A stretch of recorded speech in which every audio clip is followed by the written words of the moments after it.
Kan kopup gelen iki yiğit, yurtları uzak, yürekleri tek.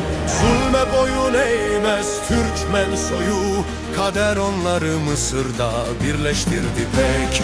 Celaleddin'in düşen sancağı yerde kalmasın diye yemin ettiler. Birinde akıl, birinde ateş, aynı dava için yürüdüler. Namusla duranlar geri dönmez, hak yolunda eğilmez başlar. Kutuz vurdu ilk darbeyi, Baybars tamamladı o savaşlar.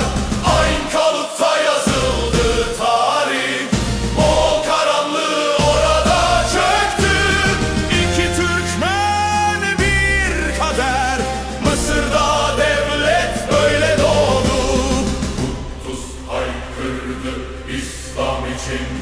Kutuz haykırdı İslam için, ordular şahlandı o sesle. Baybars at sürdü en önde, zafer mühürlendi kan ve nefesle. Bu bir intikam değildi sadece, bir ümmetin ayağa kalkışıydı. Yıkılan onurun hesabı Türkmen bileğiyle sorulduydu.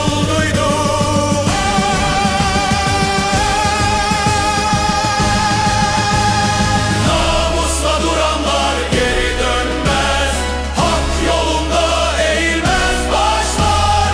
Kutuz açtı kader yolunu, Baybars kurdu yarınlar.